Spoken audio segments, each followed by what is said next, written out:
Morning.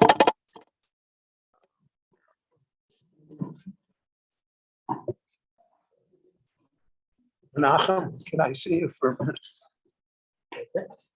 Yeah.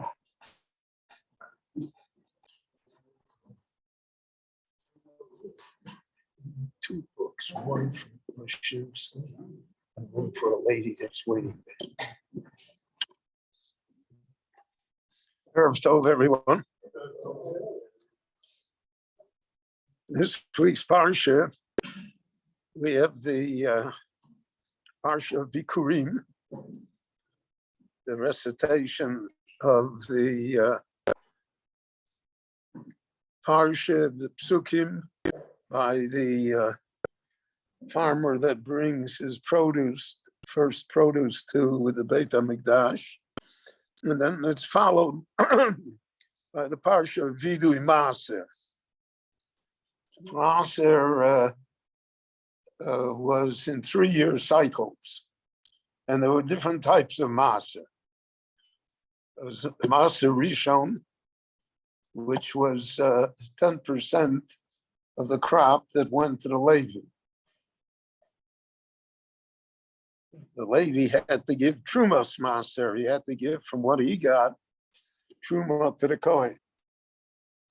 Now, Truma to the Kohen was whatever you gave. Chito achas poteres sakri. You can give one stalk of grain for a ton of wheat that you have. Therefore, the Gemara already teaches us human nature. The Kohanim wanted to ingratiate themselves with the population so that they would give a substantial amount for the Truma.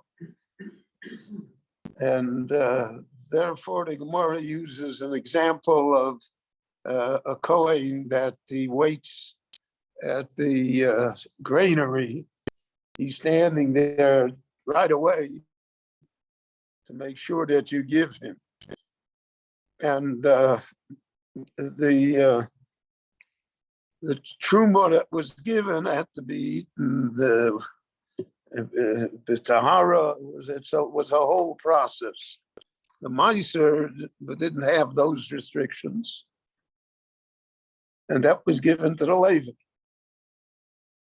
Now, both the Kohanim and the Levim were, so to speak, public servants. They did not have in lo chelik v'nachalo. They had no property that they owned. They had no means of livelihood. There were 24 families of the Kohanim. Every family worked in the Beis HaMikdash for a 2-week period, and then they repeated it. So some families worked 4 weeks a year, and some worked 6 weeks a year to fill up the 52 weeks. But all of them were subject to coming to work, so to speak, on Yom Tov, on the Shel Shrigolim, because then the entire Jewish people came. There was ribui korbanos. The Beis HaMikdash was full, so everybody was on call. So these were public servants. So the concept is that the public service is to be financed by the public. And nevertheless, both the Kohanim and the Levim had private lives.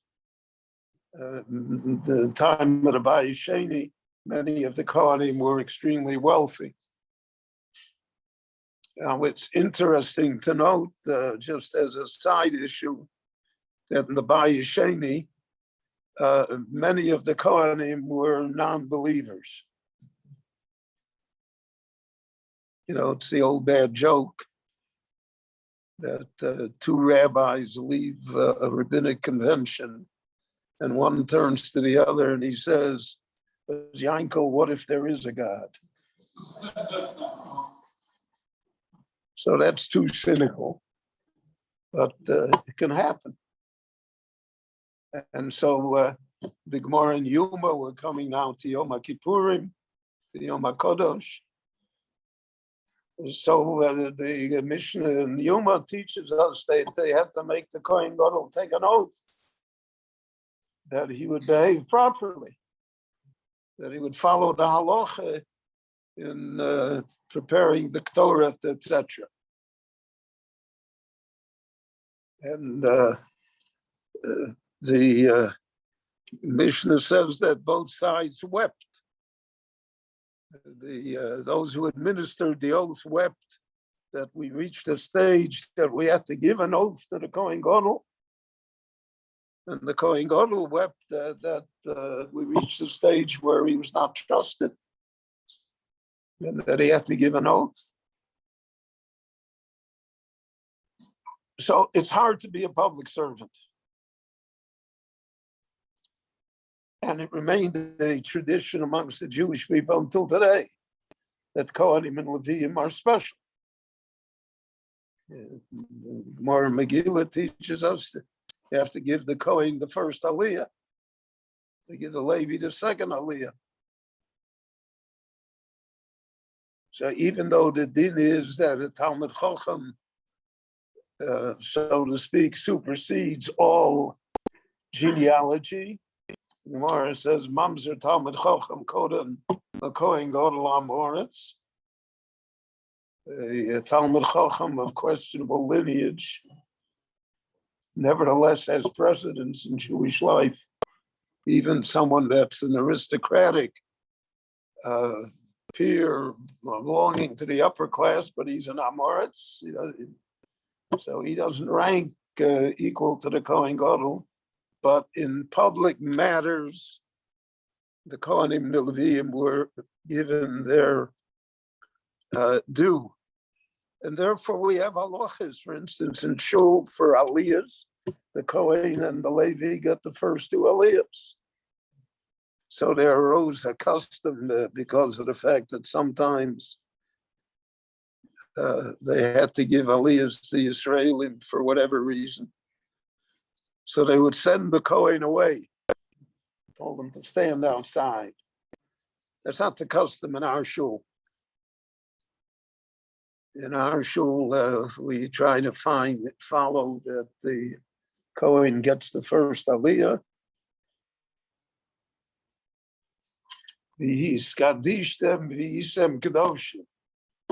So the Kohen is entitled, you don't send somebody outside.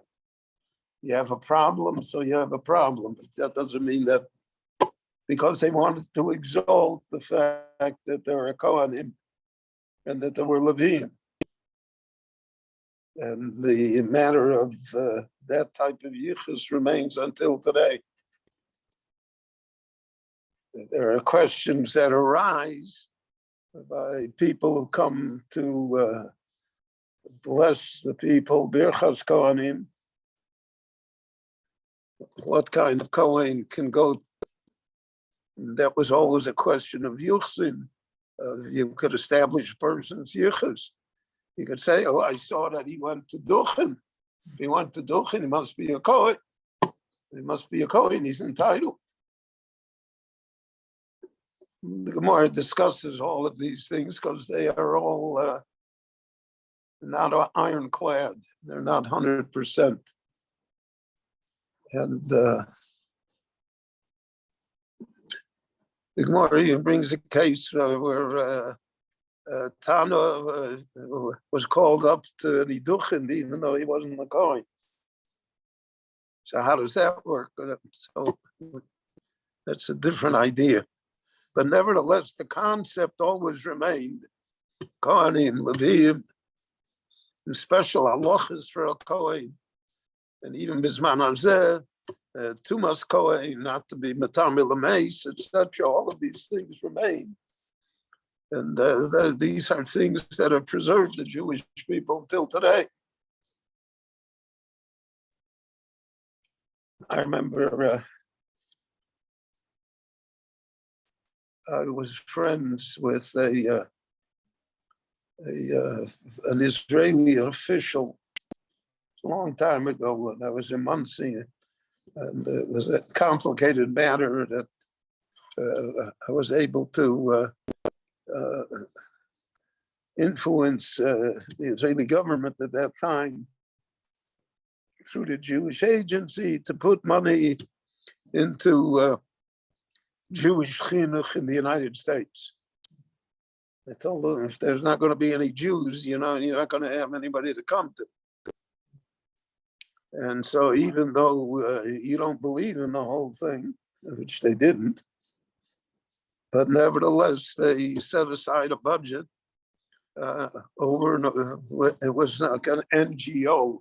It wasn't anything official, because if it was official, it would be on the Haaretz and it would be bottled immediately. Anyway, so the man that was a representative, I knew him very well, we were friends, and he had an assistant. Now, these were two firm, I wouldn't say communists, but they were damn close. They were as left as you could be. And they're much more left than today's Meretz even is. You have to realize the enormous transition that has happened in Israeli society over the last 50 years. It's hard to find the true non-believer today.